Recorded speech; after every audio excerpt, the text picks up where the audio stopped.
This is nothing less than stealing from our children. It's wrong, it's immoral, it's unethical, and it has to stop. The new spending means that the federal government has an unprecedented role in the day-to-day lives of Americans. It's taking over industries, whether it's financial services or banks or General Motors, and the most recent outrage is taking over the healthcare industry of the United States of America. This government takeover of these private sector entities has to stop. We're Republicans. We know how to do it. We must stop it. This is our mission.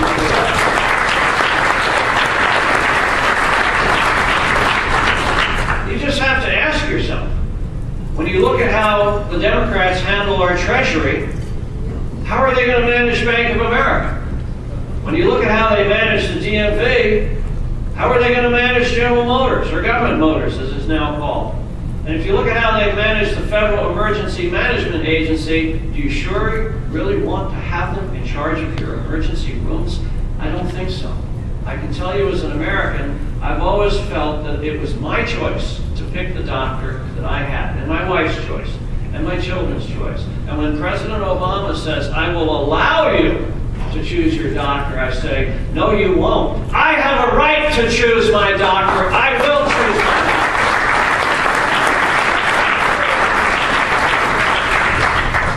doctor. The stimulus spending has added almost $800 billion to our deficit, and it's failed.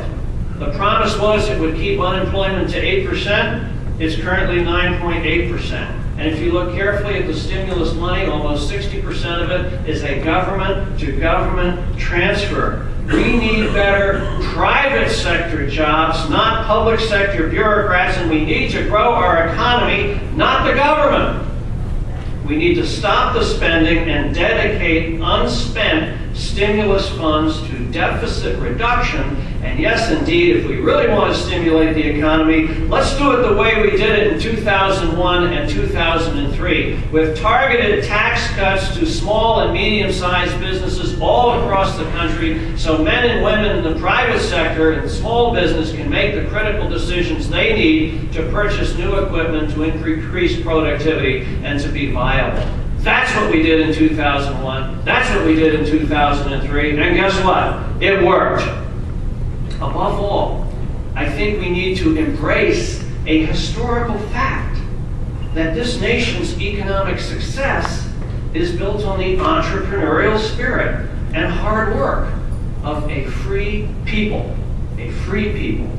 not five-year plans of socialist bureaucrats. My friends, we've just begun a long journey towards the 2010 election. There are many places to go, people to see, issues to be discussed. But let us say that the path to 2010 comes right through New England. Right through New England.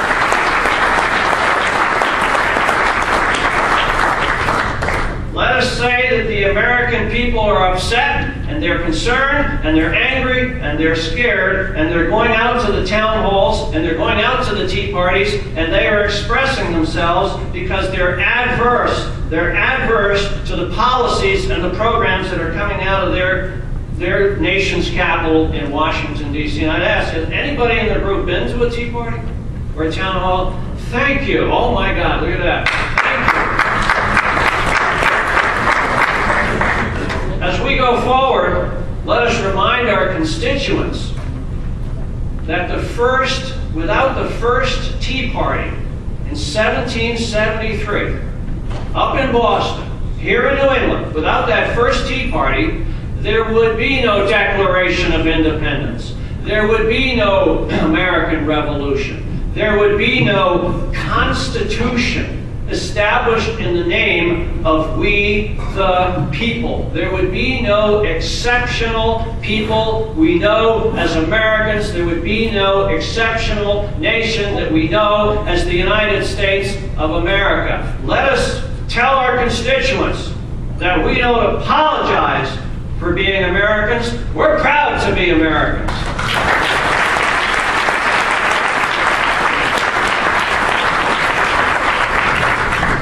And let us remind them that if they don't like what is coming out of Washington, D.C., They got to change what's going into Washington, D.C.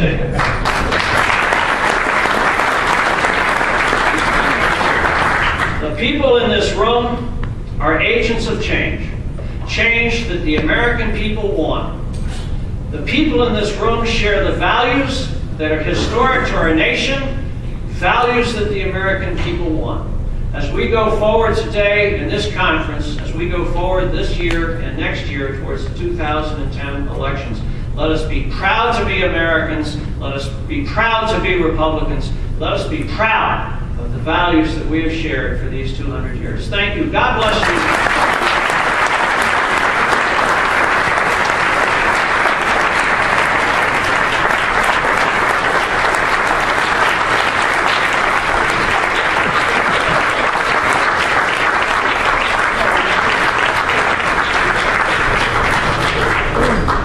Simmons, you're a hell of a speaker. You had everybody on their feet, and we thank you for that. We wish you the best of luck in the Connecticut primary, and I think Chris Dodd does have something to worry about, and should consider refinancing his house somewhere else and moving away.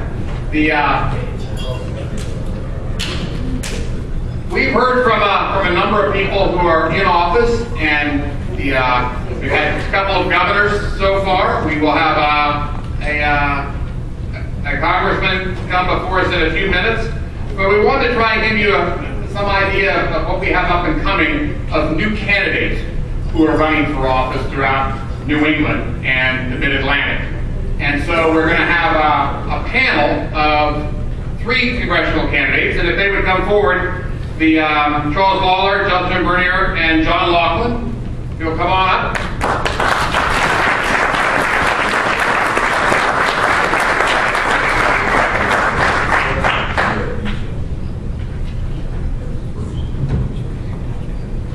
John, you're the only one I actually haven't met in person. All right. But nice to meet you. Nice to meet you as well. I'm going to give you a quick bio of all 3 of them, and then gentlemen, have a seat. And then in no particular order, they are going to address you for about 6-8 minutes or so, and then we're going to take questions. We do want to discuss some issues, and we want this to be interactive. The hotel is going to provide us with a microphone. Where's Lamas?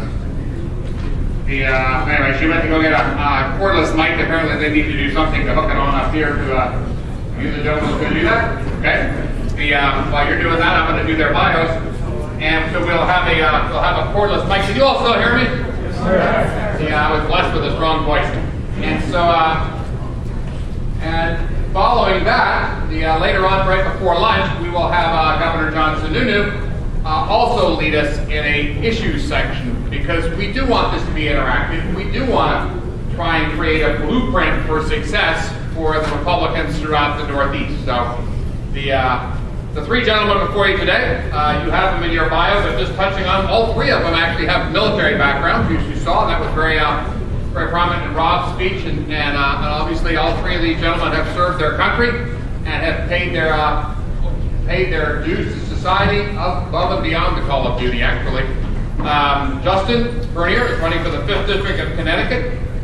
As you can see, he was previously in the cabinet of Governor Rell. He was also on the Armed Services Committee, assistant on the Armed Services Committee under Congressman Ron Simmons in Washington.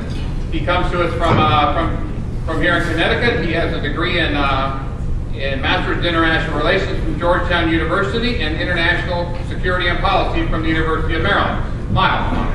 And Justin is also the oldest of 9 children. I hope the other 8 are as successful as you are. And I had a chance to actually meet Justin last month. We bumped into each other in Wyoming.